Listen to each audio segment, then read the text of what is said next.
All right. Hey, you made it. You have it all the life you want, except you're missing something. Welcome to the Guy Show, featuring the experts giving you the tips, tricks, and tutelage in all things Guy. We are here to answer your questions and the things you want to know about. Welcome to the Guy Show. I'm super excited tonight. We have the creator of this amazing supplement right here, Atrantil. That's how you got to pronounce it, Atrantil. Hope I pronounced that right. He's Dr. Ken Brown. He received his medical degree from the University of Nebraska Medical School, go Huskers, and completed his fellowship in gastroenterology in San Antonio, Texas. He's a board-certified gastroenterologist, has been practiced for the past 15 years, with his clinical focus being on inflammatory bowel disease and irritable bowel syndrome. For the last 10 years, he's been conducting clinical research for various pharmacological companies. During this time, he saw the unmet need for something natural that could help his IBS patients find real relief. After working on the development of Atrantil, as you see right there, for over 6 years, he launched it the summer of 2015, and Dr. Brown and his research team developed Atrantil with the intent of helping those suffering from symptoms of IBS, which we now know are caused by bacterial overgrowth. Welcome to the show, Doc. Jerry, thank you so much for having me on your show, and that is a fantastic introduction. That is great. I love it. Thank you for having me on. Okay, I should do those sizzle reels for everybody. Just read that out there, just that excitement for everybody. Like, hey, this is amazing. And props to you for the perfect pronunciation, Atrantil, like, my belly's better. Awesome. My belly's better. It's kind of like taking the French, like going Target and saying Target. Exactly. You can do a little more stuff. Atrantil, that's Atrantil. Do that. Great supplement, by the way. We've been using this in clinic since I met you a month or so ago. We've been using this, and it is working great with our patients. Awesome. Good to hear. Yeah. Great to hear, actually. Yeah, it's just epic. We're so excited about it, and it's flying off our shelf here in the clinic. And so excited to have you on here. One, to help explain everything you learned going into utilizing this and creating it, but also like your passion for it. Absolutely. Yeah. This is, so as you'd mentioned, I'm a board certified gastroenterologist. I'm actually located in the Dallas area in a suburb called Plano, and been doing this for the last 15 years. I've been doing clinical research, which includes trials for pharmaceutical industries and such. Mm-hmm. But my real passion really is irritable bowel syndrome, functional bowel issues, and inflammatory bowel disease, autoimmune processes. Mm-hmm. So, the product that you're holding there is my baby. I've been working on that for a long time, and, we just want to help people. That's the bottom line. So mm-hmm. Good. So, you're an MD, man, and you're sticking your neck out. I mean, you're literally putting your neck out there on the line for this natural product you developed. What made you want to do that? I mean, what instilled in you, like, I got to find something, there's something else that's got to help with this? Well, let me give you a little background on this. So, yeah. Jerry, it really comes down to an aha moment. So I've been doing, as I mentioned, clinical research for the last 10 years. At one point, I'm involved in the clinical trial for irritable bowel syndrome. Mm-hmm. And we were in development of something that is now available for the general public called Xifaxan. Mm-hmm. So while I was doing that, we were the leading enrolling site for that study, actually. Okay. So because of that, I was privileged to talk to a lot of researchers from around the world and in the country. And the most important one was Dr. Mark Pimentel, who really kind of came up with this concept that irritable bowel really is caused by bacteria growing where it shouldn't be. Right. So bacterial. Yeah. So at that time, we're sitting there communicating, and he told me, he goes, listen, I have some rat models. The problem is that Xifaxan will not work on people that have bloating with constipation. Mm. Why? And he said, well, the reason is because when you have bacterial overgrowth, and if the bacteria are producing methane, then the modern day antibiotics that we have will not affect those type of bacteria, which are known as an Archaeobacter. Mm-hmm. And I was sitting there going, wow, so you're telling me that if you have Archaeobacter and it produces methane, then we won't be able to help people. And he goes, yes. And so I'm writing this out on a dry erase board, and I'm sitting there just staring at it going, wow, this is crazy. This is why, out of necessity breeds invention, so to speak. Mm-hmm. my research manager, Brandy, comes in and she's like, what are you doing? I said, man, I just got off the phone with Dr. Pimentel, and he's explaining to me that it really all comes down to methane. She's like, oh, that's funny. She comes from a very interesting background. Mm-hmm. And she was a policy writer for a senator in Iowa. Mm. And she said, man, we were working on mandating that farmers add certain food products to cattle to decrease methane for the greenhouse effect. And that was trying to be made into law. And so I just went, aha, that's it. That's the answer right there. Light bulb. Light bulb went off. And I said, dust off all that research. And that was about 6 years ago. And we started going through it. And we just went, wow, the hard lifting's already been done. We just have to piece it all together. And that's how we came up with Atrantil. We realized that if we can actually give somebody something natural, we don't have to go through this whole rigmarole that I'm already doing with the pharmaceutical industry, which is the FDA process, the $30 million studies, everything, the side effects, all that stuff. And I went, wow. And that's how we came up with it. So, yeah. So are you specifically testing for methane with like breath testing itself, or how are you, what would be a good way for a person potentially, if they're talking to their gastroenterologist or a functional medicine doc that does the breath testing for that, is that a good way to start, or can they, what do you think? Well, okay. So first of all, one of the problems is that we don't really have a gold standard on testing for bacterial overgrowth. Thank you for saying that. I've been saying that for years.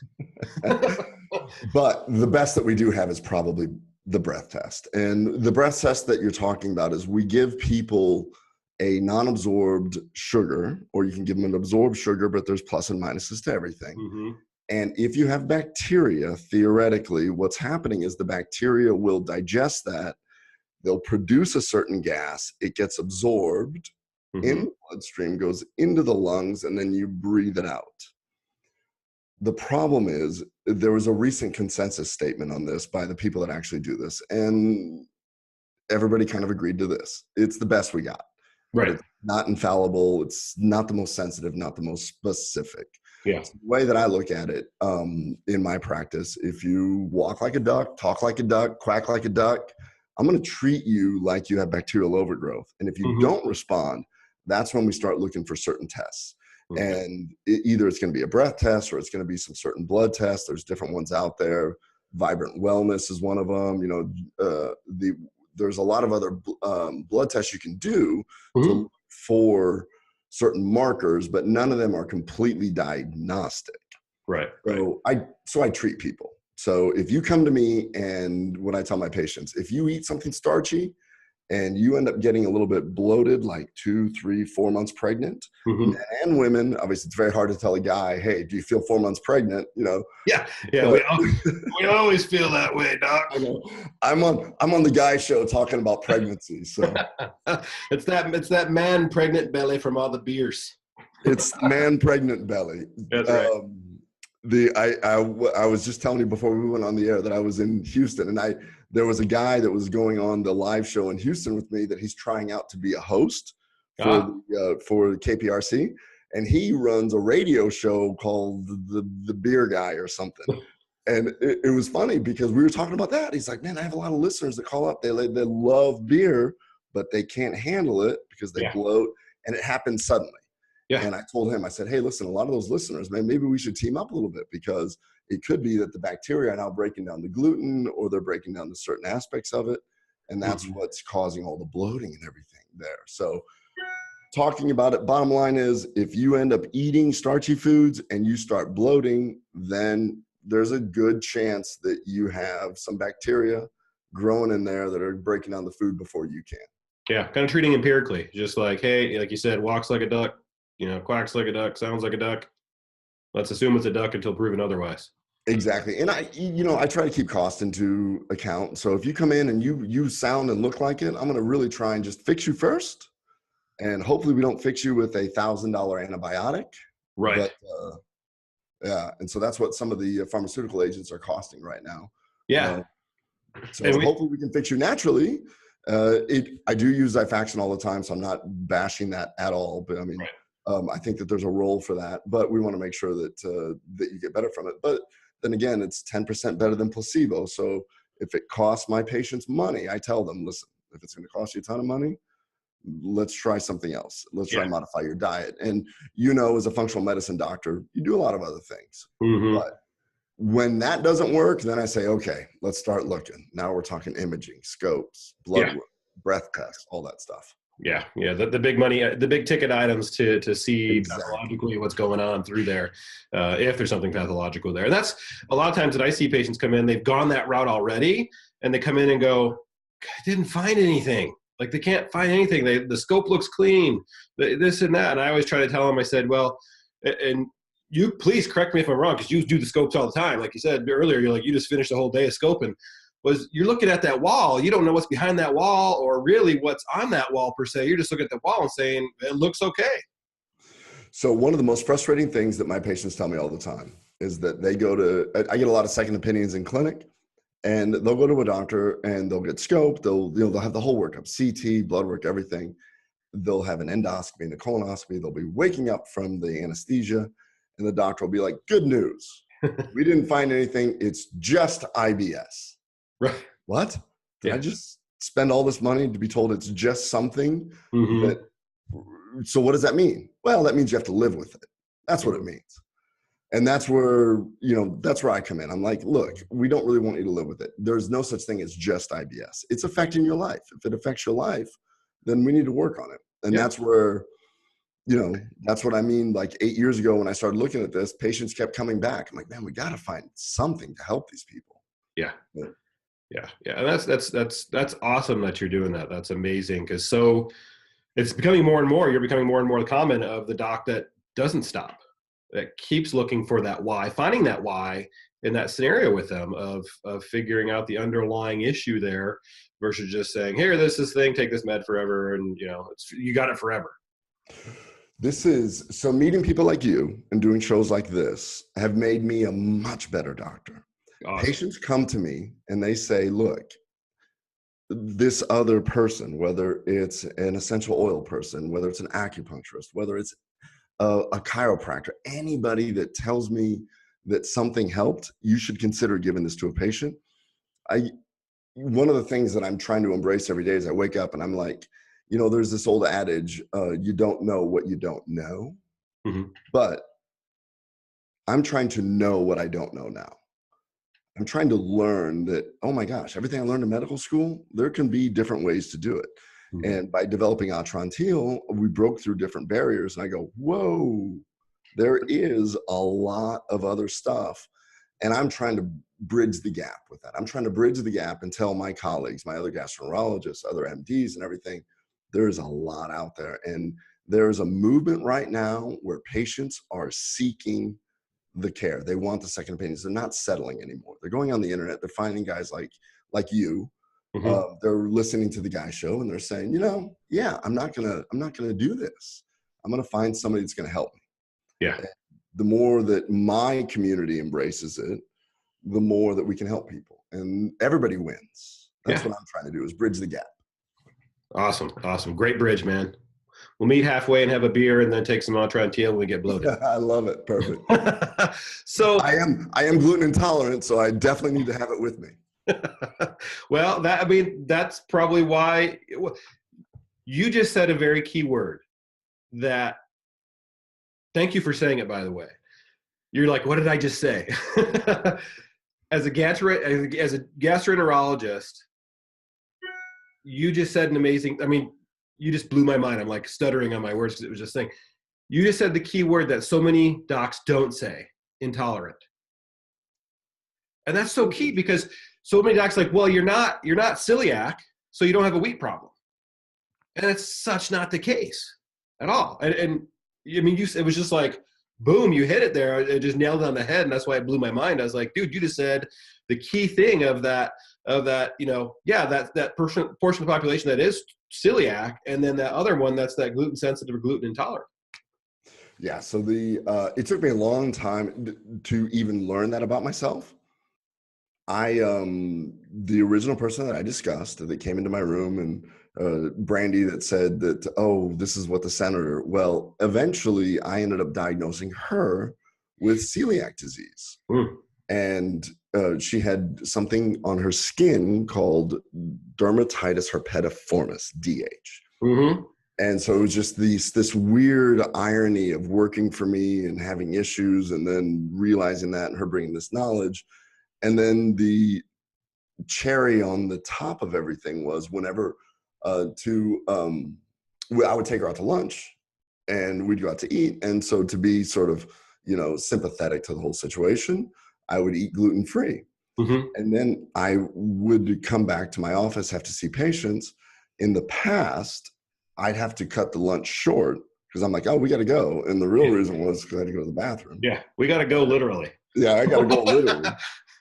And so she got in the habit of going, okay, so do we have to go? And I'm like, no. Why? Why are you saying that? She's like, do you notice that ever since you diagnosed me with celiac and we're eating gluten-free, that you don't have to go back to the office to do paperwork, so to speak? Yeah. And I'm like, oh my gosh, that's right.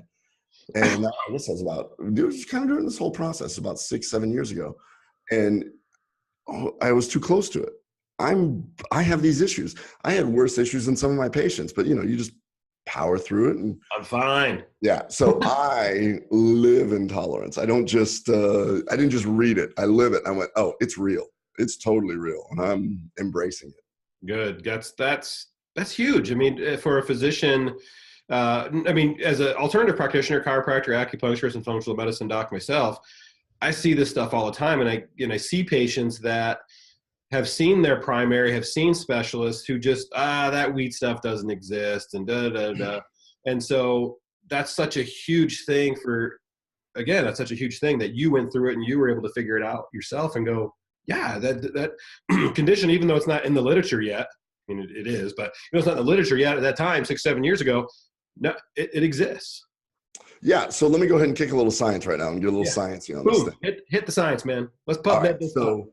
It has been shown that we know that people with celiac disease, which is an autoimmune disease, meaning your body produces antibodies to the molecule gluten or gliadin in it, produces a response to it called zonulin. It produces a protein called zonulin. Mm-hmm. There's been some new evidence that has come out that shows that people with SIBO produce equal amounts of zonulin, and people with gluten intolerance have zonulin production as well. Mm-hmm. So gluten intolerance, we may have a marker for it. We may be able to say, oh, yes, you don't have the antibody, which means you don't have an autoimmune disease, but you may respond to gluten in the way that a celiac person would by producing this molecule called zonulin. Mm-hmm. Zonulin is one of the molecules that creates intestinal permeability, otherwise known as leaky gut. To the internet, it's leaky gut. To the physicians that are open to it, it's called intestinal permeability. To the other physicians, they stick their head in the sand and they're ignoring it, and that's not the right way to go. Yeah. So we actually now realize that people with IBS that eat gluten can actually have a marker that actually does the same thing. So it isn't just in your head. It isn't any of that stuff. It's real. And we're starting to follow it. I'm real. I'm not a placebo person. I'd go out for a run in the morning and I'd be about 2 miles away from my house. And all of a sudden it's like, oh no, I got to go. Do I run back as fast as I can? Do I stop? What do I do? Yeah. Are you like the lady in Colorado that poops in front of the house all the time? Whenever I bring this up, I'm shocked to see how many of my colleagues, when we were at that meeting in San Diego where we actually met, I was actually talking to a couple of other doctors and they had similar episodes. They're like, oh, it's the early morning jog where you just you have to make a decision. Do I walk back slowly or do I just sprint home? Yeah. How do I want to pinch this here? Exactly. Classic. That's when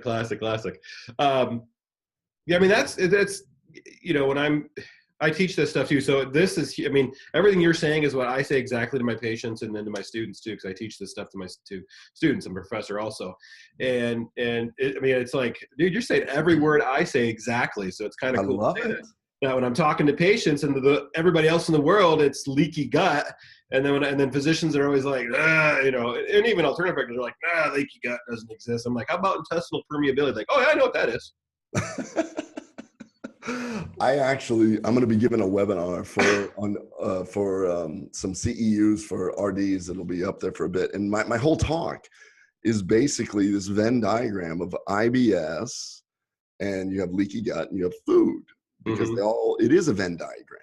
Yeah. And the leaky gut, the problem with the leaky gut is that physicians ignore it if you say leaky gut. And the internet describes it as this just wide open gate that isn't true either. The intestinal barrier is an exquisitely complex thing. It's well known in biology that the more complex something is, the more important it is for our health. Yeah. So if we want to, in medical school, the thing that's really complex to us that we have to learn and we get tested on is the nephron, the kidney nephron, the way that electrolytes go in and out when this thing does this, this does this. It's real, and it's always just drives med students nuts. Yeah. Well, the thing that we don't get taught real well is the intestinal barrier. And the more I've been reading about it, it is insanely complex. Your body has to figure out what to sample from the outside and what to block or what to fight. And it has to do this through a lot of different signaling mechanisms.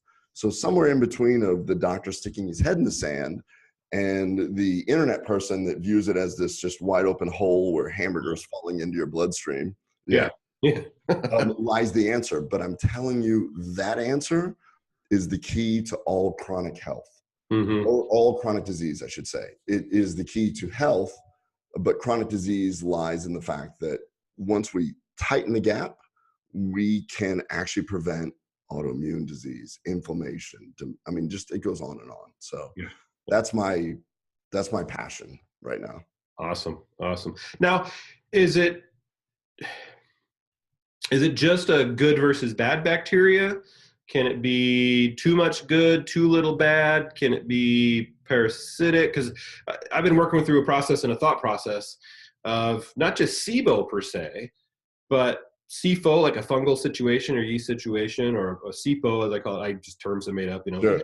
Keep going with the terms, a parasitic one that could be occurring within there. We've done a couple testings in the last, we've done a newer stool testing that we're working on, and those are fallible in their own thing. But we're catching Giardia infections that are low grade that aren't causing a lot of issues per se, but they have chronic health conditions. So could it be something beyond that too, as a SIBO? Could it be a SIFO or a SIPO or another scenario like that too that could be causing those issues? Absolutely. But I want to, okay, so let's address the SIFO thing, which is the fungal overgrowth. And I'm throwing this out to you and your listeners and anybody else, because it's more of a question that I have in my mind. Yeah. For years and years and years, the functional medicine community, the naturopaths, have been describing this phenomenon as candida overgrowth. Right. In reality, I think they've been describing SIBO the whole time. And here's why I mention that. Because the candida natural products that they're using are actually have some very potent antimicrobial components to it. So most of the I normally pronounce it as Canada, so I'm going to go back and forth between Candida and Canada. Yeah. So Canada, that's your Texas accent. Yeah. Well, the organism they're talking about is the genus and species called Candida albicans. Yeah. Okay. So my only problem with that as the cause of bloating is that when we did not have good treatment for people with AIDS and people on chemotherapy, you can develop a fungal overgrowth that you can actually see. So I would do endoscopy on these end-stage AIDS people. I would see Candida from the upper esophagus coating their esophagus, stomach, through the small bowel. Oh, wow. Everywhere. I mean, coated. It just white plaques. Anything we touched was there. Because they had no defense against it. Not one of them had bloating. Not one of them had these issues. Now, they had diarrhea due to AIDS diarrhea and things. And it just gets me thinking. So I started looking a little bit more into it.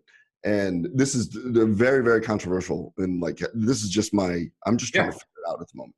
Let's go controversial. Yes. So when you look at what a fungal organism does, it's a decomposing organism. The main gas produced is carbon dioxide, CO2.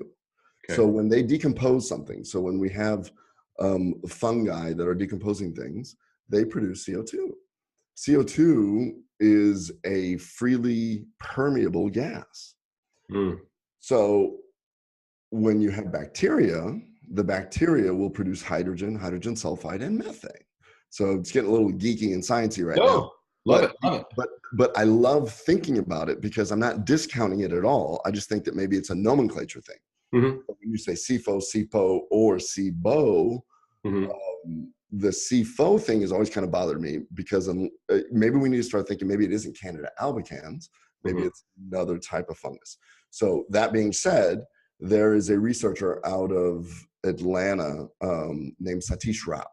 He's an expert in anal conditions, and so like pelvic floor disorders, and he has a huge passion for bacterial overgrowth. When I spoke with him, he's one of the only researchers in the country that cultures.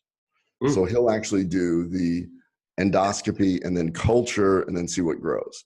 And he says in about 15% of his people, he'll grow a fungus. So suddenly I have this theory that fungus doesn't do anything. And now I got a guy over here saying, no, I think it does, in 15 to 20% of the people. I love the intellectual experience of going, okay, which is, I know a lot of times on your show, you talk about some tips and tricks and tutelage and such, but this is kind of my tip. It's that, listen to your body. And if you're not right, start asking questions. Then understand the physiology of how the body works normally. And then look at the pathophysiology of what's broken. So this is what should happen. This is what's broken. Now, does the treatment and the answer make sense to both? That's what I'm doing with you with this process right now. Does CFO make sense to the physiology and pathophysiology? So if I'm going to put you on treatment for it, will it actually help? Is it snake oil? Is it is it big pharma telling me to do it, or is it internet forums telling me to do it? I mean, we get two sides of it. Yeah. Now the whole parasite thing, we're not good at it in the United States. We're just not good. I think we're kind of missing some stuff. I can send stool all day long to the labs, and I think we miss it. And so I've had a lot of patients come to me.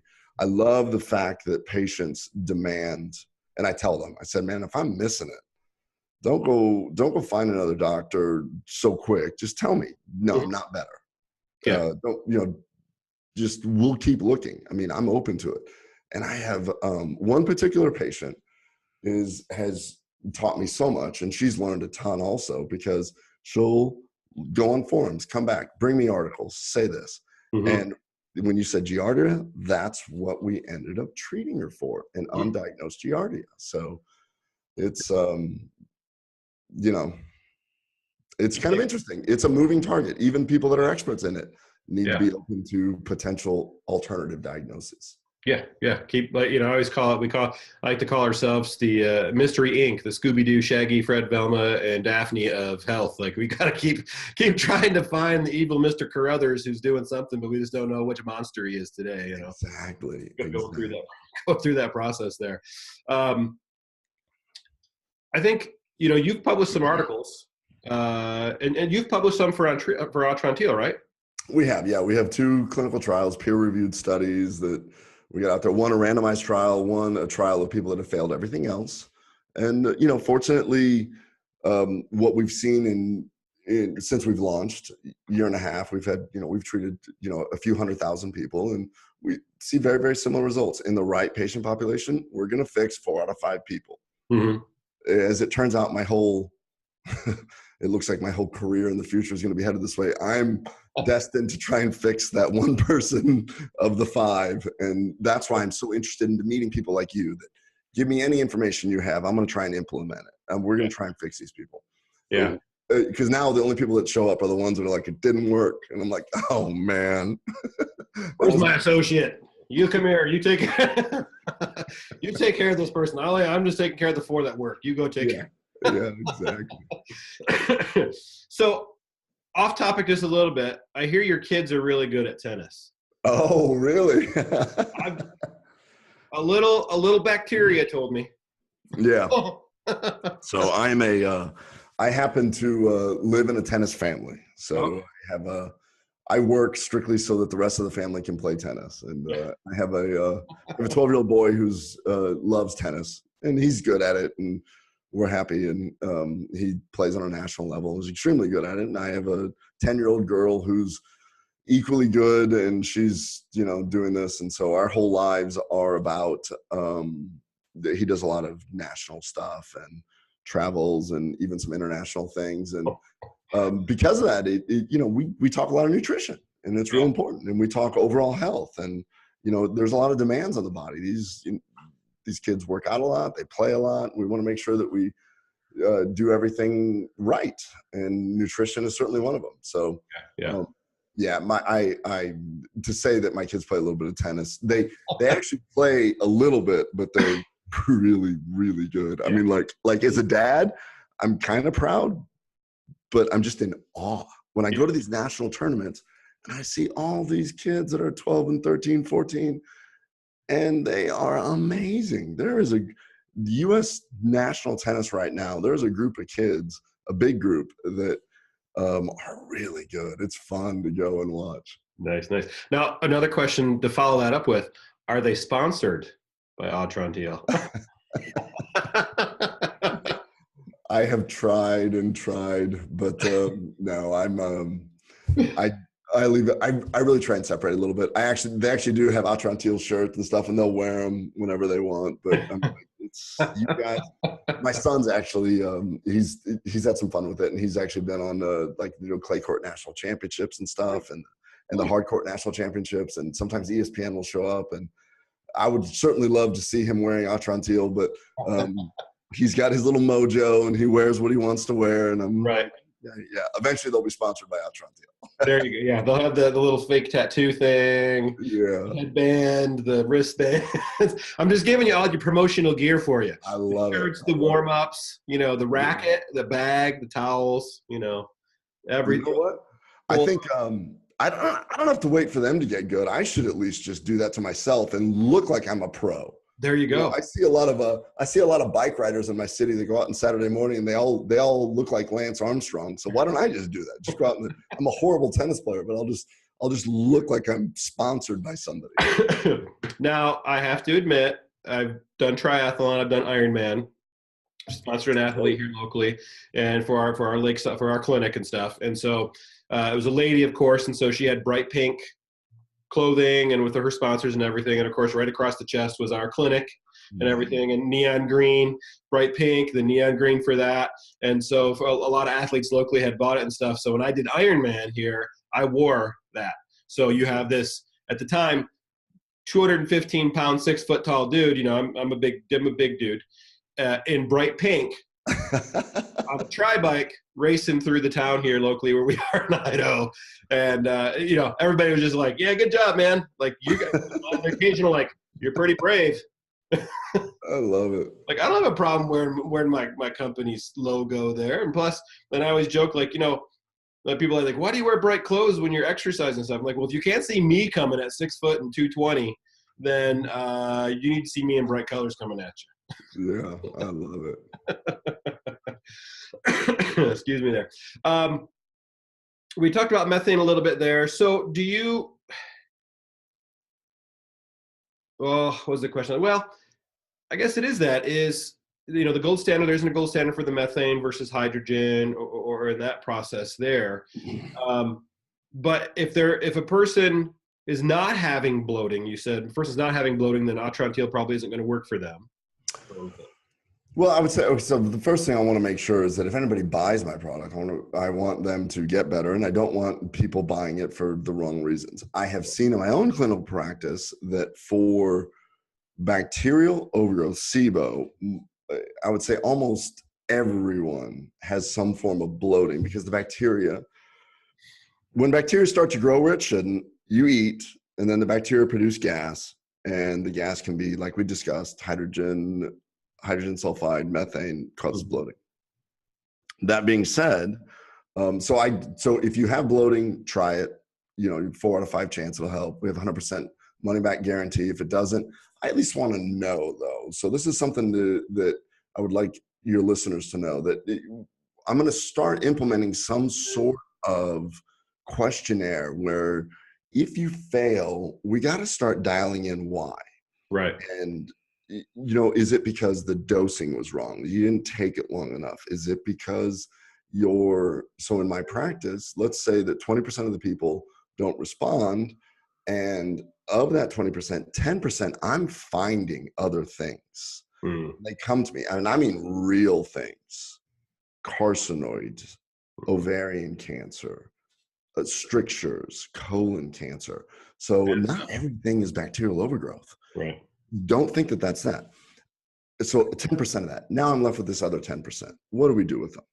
And that's the 10% I'm really trying to figure out. Mm-hmm. Do we add something else? I'm having some success by adding Saccharomyces boulardii. Because of one of the other researchers that we met at that conference, an Australian, actually New Zealand naturopath who did her research on secretory IgA. She pulled me aside and said, hey, look, I love your product, but something that you may be missing on this is that Saccharomyces boulardii can increase secretory IgA, which will augment your product. And I went, whoa, okay, let's try it. And it seems to be helping a whole lot. Little things like that. So that 10%, we're trying to dial in. Now, that being said, the ingredients in Atrantil are actually polyphenols, which are the molecules that we'll find in the Mediterranean diet. Those are the molecules that our body really likes. It's the colored ingredients on the skins of vegetables. So even if you don't have bloating, surprisingly, taking polyphenols are actually extremely good for you. So I take it every day, regardless, even if I'm going to eat gluten or not eat gluten, I take it every day. So the overall health benefit, you are going to start seeing a whole movement, because I've talked to all kinds of researchers from around the world. There's lots of data that's going to be coming out about how these molecules, these polyphenols and these tannins, flavonoids, all these terms overlap a whole lot. They're all under the umbrella of polyphenols, are anti-inflammatory, anti-aging, anti-everything, essentially the Mediterranean diet. Why do they have less dementia? Why do they have less diabetes? Why do they have less cardiovascular issues? Why do they live longer? Oh, it's because they walk around. It's because I was just in Spain a couple months ago, and everybody's smoking and drinking and eating these huge meals at 11 o'clock at night. Yep. They outlive us and have more fun. I'm like, that's the key right there. We got to figure that out. Yep, exactly. And they live in the Mediterranean. I mean, I'd live longer if I lived there too. Yeah, right. So, if you're eating a lot of vegetables, like you're saying, Mediterranean type diet, let's go on a little bit of a tangent here. Glyphosate, Roundup. Ooh. Do we want to go there? You're gonna this will end up being a 3-hour video call here. Yeah, okay, we'll pull back from that. We'll save that for another time there. Well, I mean, I will just say this: we do know that glyphosate. So I'm very strong feeling about that, because I heard a great lecture by Dr. David Perlmutter, who wrote Grain Brain. He was at PaleoFX here in Austin. If anybody gets a chance, PaleoFX is a great conference. Yeah. He gave the keynote speech, and he was discussing dementia and brain aging, and it was all tied to the gut. It was all tied to intestinal permeability. Yep. Price. And the one thing that he was keying on was the fact that we spray poison on our crops called glyphosate. Roundup is the same ingredient, and Roundup was recently called a class 1 carcinogen. But glyphosate is the same thing. Now, I probably should watch how I say this, but I was told by somebody else that it went off patent 6-7 years ago. So now we don't have to buy it from Monsanto anymore. We can get it from China for pennies on the dollar. Yeah. Okay, we don't even know what we're really getting. What are we spraying on the crops? What are we doing? All we know is diabetes is through the roof. Everything is getting worse and worse and worse. And we know that glyphosate affects the intestinal barrier.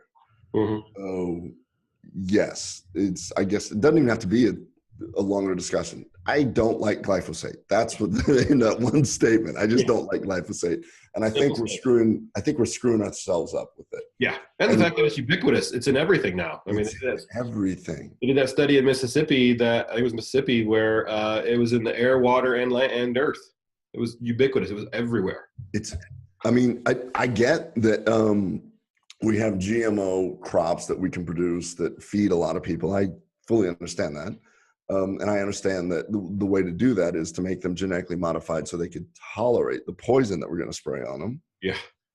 But we didn't really look at what the poison would do to our intestines. You know, we can produce a lot more crops, but what's the thing that we're doing to allow more crops?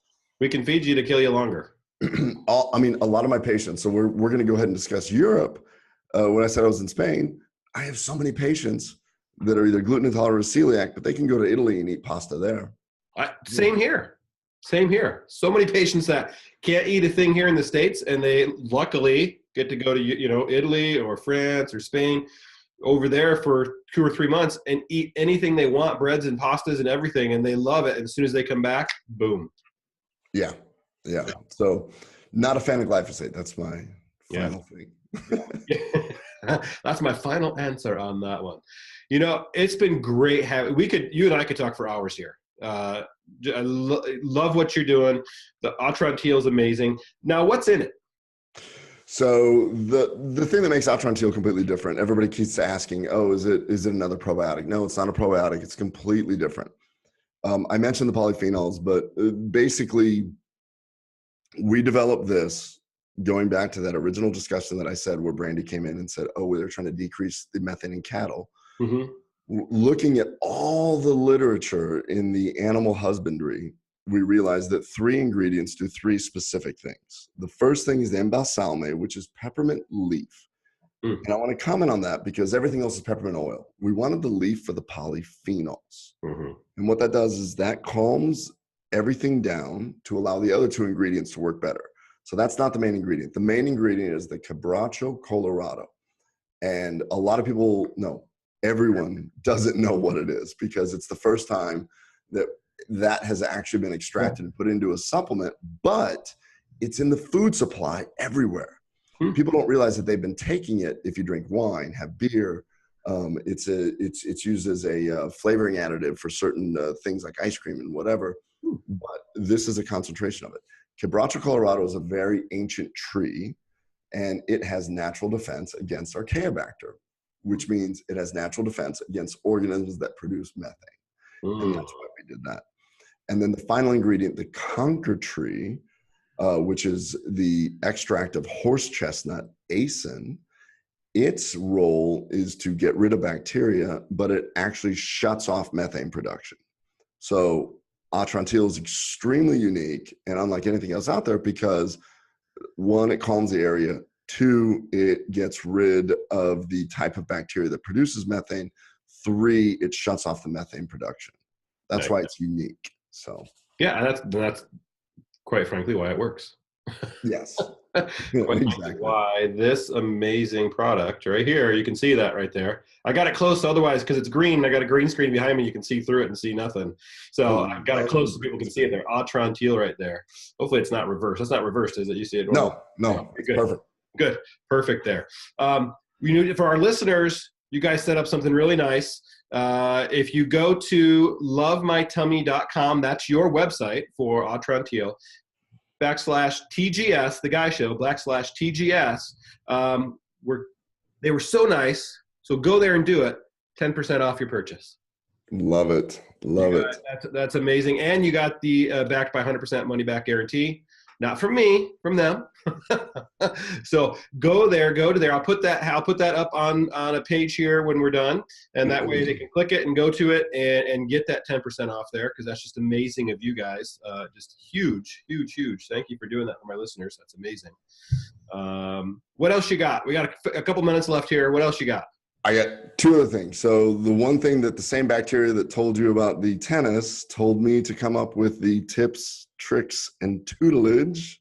Let's nail it. I actually put some thought to it. So the original tip that I kind of threw out there earlier, which is what we already talked about, start with the physiology, pathophysiology, and then if the thing that you're taking makes sense, try it. Mm-hmm. Just make sure it comes from a reputable source, because what I find a whole lot of people is they come in and they're like, I took this. And as we know that if you buy something off the shelf, there's a chance that it may not have anything in it. That's a whole separate discussion on what supplements are good and what supplements are bad. Yes, I have that every day. Yeah. So my trick is this, and this is simple, but it is so important. Mm-hmm. Sleep makes everything better. Sleep, good sleep. And this is coming from somebody who learned that he was gluten intolerant and then did this. And then I found out I have sleep apnea. Yeah. I've snored my entire life, didn't think anything of it. And this gets back to the whole tennis story. So my wife has always complained that I snore, but I've snored since we dated, and I've been married like 18 years or something. I should know how long I've been married. Yeah. We'll call it end of the evening brain freeze on a Wednesday. Yes, yeah. Somewhere it's north of 17 years. Yeah. Less than 20. I know that. But it's really funny because my kids, when we go to travel, I can't be in the same hotel room because I would keep my son's playing a national tournament the next day and I'm snoring. Yeah. So that was the tipping point where I said, fine, I'll go get a study. And I went to a buddy of mine who's an ENT, test me for sleep apnea, and shockingly, I have sleep apnea because I've had it my entire life. I don't feel like I fit the profile. Yeah. Holy cow. All kinds of things changed. Suddenly my cortisol goes down, my blood pressure goes down, I start losing the belly fat. And I went, oh boy, I'm going to start implementing this on everybody. My trick to everybody is sleep makes everything better. Yeah. If you're not sleeping well, and nothing else is going to work. Yep. And my tutelage is, we see a pregnant woman and we say, you're eating for two. Oh. Really, we should be eating for 100 trillion. Yeah. So you need to be feeding your microbiome the things that they want. Yep. And so eat to let your microbiome heal you from the inside. All health begins and ends in the gut. So that's my tip, trick, and tutelage.